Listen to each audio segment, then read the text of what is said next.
दोस्तों, भारतीय सिनेमा का इतिहास जब भी सुनहरे दौर का जिक्र करता है, तो उसमें एक नाम चमकते सितारे की तरह हमेशा मौजूद रहता है, आशा पारेख। ये नाम सिर्फ एक अभिनेत्री का नहीं, बल्कि एक युग की पहचान है। उनकी मुस्कान, उनका अंदाज और उनकी अदाकारी ने करोड़ों दिलों पर राज किया। लेकिन हाल ही में अचानक खबर आई कि आशा पारेख जी का निधन हो गया है। सोशल मीडिया पर अफरा तफरी मच गई। ट्विटर, फेसबुक पर लोग श्रद्धांजलि देने लगे। कई न्यूज चैनल्स ने भी बिना जांचे यह खबर चला दी। लेकिन दोस्तों, असली सच्चाई कुछ और ही थी। इस खबर को सुनकर लोग टूट गए। जिन फिल्मों के साथ उन्होंने अपना बचपन और जवानी बिताई थी, वही नायिका अगर सचमुच दुनिया छोड़ दे, तो दर्शकों का दिल टूटना लाजमी है। लेकिन क्या आप जानते हैं कि यह सब एक अफवाह थी? जी हां, दोस्तों, आशा पारेख आज भी हमारे बीच जिंदा हैं और बिल्कुल स्वस्थ हैं। तो फिर यह अफवाह क्यों और कैसे फैली? यही है हमारी आज की कहानी। लेकिन उससे पहले चलिए जानते हैं इस सदाबहार अभिनेत्री का वो फिल्मी और निजी सफर, जिसने उन्हें बॉलीवुड की सबसे रहस्यमयी नायिका बना दिया। 2 अक्टूबर 1942 को मुंबई के एक गुजराती परिवार में जन्मी आशा पारेख को बचपन से ही डांस का शौक था। उनकी मां ने उन्हें भरतनाट्यम की शिक्षा दिलानी शुरू कर दी। कहते हैं, जब वो स्टेज पर नृत्य करती थीं, तो दर्शक तालियां बजाते बजाते थक जाते, लेकिन वो थमती नहीं थीं। उनके बेहतरी डांस ने ही उन्हें फिल्मों का रास्ता दिखाया। छोटे छोटे रोल्स के बाद उन्हें मिला साल 1959 की फिल्म दिल दे के देखो में बड़ा ब्रेक। शम्मी कपूर के साथ उनकी जोड़ी सुपरहिट हुई और वो रातों रात स्टार बन गईं। 1960 और 70 का दशक पूरी तरह से आशा पारेख के नाम रहा। उनकी फिल्में एक के बाद एक हिट होती गईं। तीसरी मंजिल, कारवां, कटी पतंग, दो बदन, मेरा गांव, मेरा देश, लव इन टोक्यो। कटी पतंग में उनके अभिनय ने तो जैसे बॉलीवुड को हिला दिया। इस फिल्म के लिए उन्हें फिल्म फेयर अवार्ड भी मिला। और दोस्तों, उनकी आंखों का जादू और डांस का जलवा दर्शकों पर ऐसा चला कि लोग सिनेमा हॉल में सीटियां बजाते थकते नहीं थे। लेकिन दोस्तों, जितनी चमक दमक उनकी फिल्मों में थी, उतना ही सन्नाटा उनकी निजी जिंदगी में था। आज भी लोग कहते हैं, आशा पारेख इतनी खूबसूरत थीं, फिर उन्होंने शादी क्यों नहीं की? कहा जाता है कि उनका दिल फिल्म निर्देशक नासिर हुसैन पर आ गया था। नासिर साहब ने भी उन्हें चाहा, लेकिन वो पहले से शादीशुदा थे। आशा जी ने इस रिश्ते को कभी खुलकर स्वीकार नहीं किया, लेकिन अंदर ही अंदर उन्होंने जीवन भर उसी मोहब्बत को याद किया। यही वजह रही कि उन्होंने कभी शादी नहीं की। अच्छा, तो हम चलते हैं। वैसे आप हमें नीचे कमेंट बॉक्स में लिखकर ये जरूर बताएं कि इनकी जोड़ी बॉलीवुड के किस एक्टर के साथ बेहद ही प्यारी लगती थी। राजेश खन्ना साहब के साथ, धर्मेंद्र साहब के साथ, या फिर शम्मी कपूर साहब? इस बेहद ही जरूरी सवाल का जवाब आप हमें नीचे कमेंट बॉक्स में जरूर बताएं।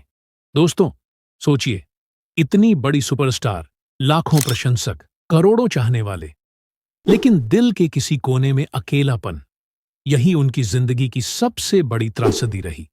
उन्होंने खुद एक बार कहा था, मुझे वो इंसान कभी नहीं मिला जिसके साथ मैं खुद को सुरक्षित और संतुष्ट महसूस कर सकूं। हम तुम्हारे लिए, तुम हमारे लिए। लेकिन इस अकेलेपन ने उन्हें तोड़ा नहीं, बल्कि उन्होंने इसे अपनी ताकत बना लिया और समाज सेवा, टीवी प्रोडक्शन और फिल्मों के बाहर भी अपनी पहचान बनाई।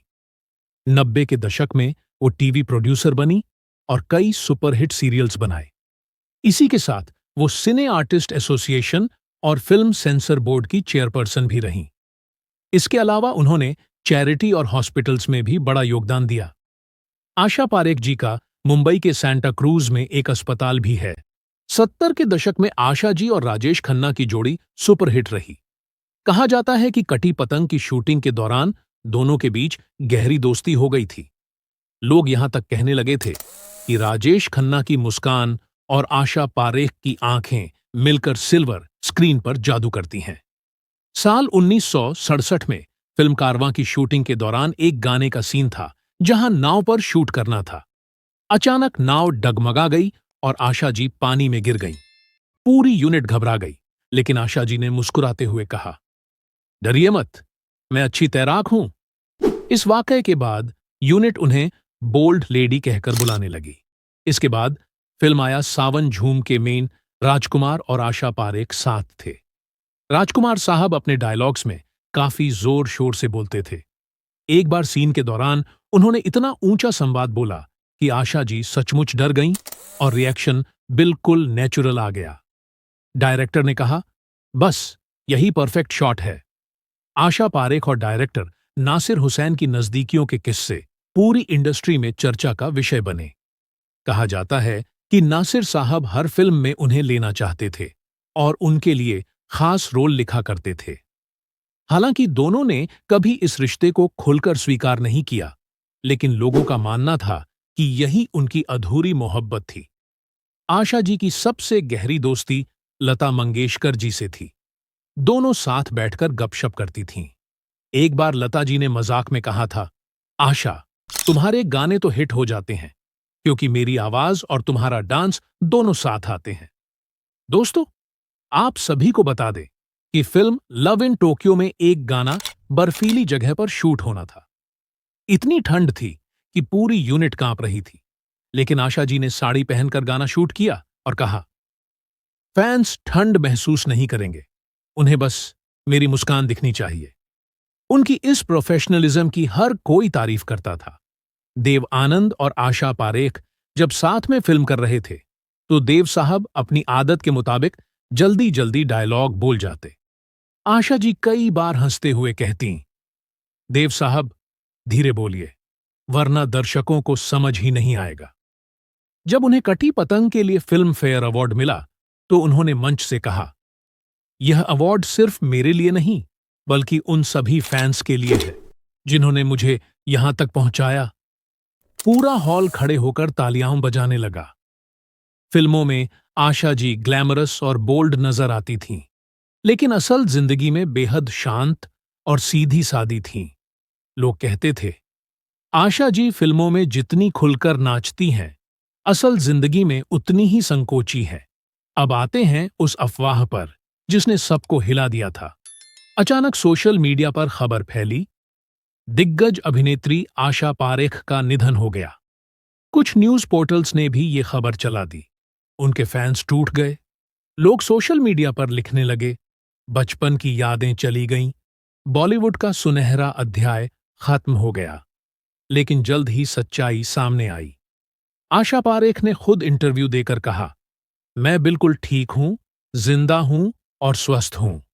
समझ नहीं आता लोग ऐसी झूठी खबरें क्यों फैलाते हैं। दोस्तों, इस अफवाह ने हमें एक सबक भी दिया। आज के सोशल मीडिया के दौर में एक छोटी सी बात भी पल भर में जंगल की आग की तरह फैल जाती है। कई बार ये बातें सच होती हैं, लेकिन कई बार सिर्फ झूठ और अफवाह। और जब बात आशा पारेख जैसी महान कलाकार की हो तो यह मजाक नहीं बल्कि उनके चाहने वालों की भावनाओं से खेल है। आशा जी को भारतीय सिनेमा ने भी खूब सम्मान दिया।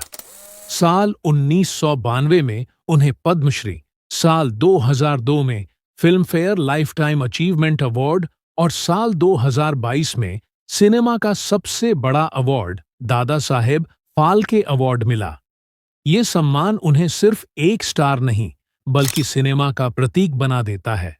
दोस्तों, आशा पारेख का सफर हमें यह सिखाता है कि बिना विवादों में पड़े, बिना स्कैंडल्स के भी कोई सुपरस्टार बन सकता है।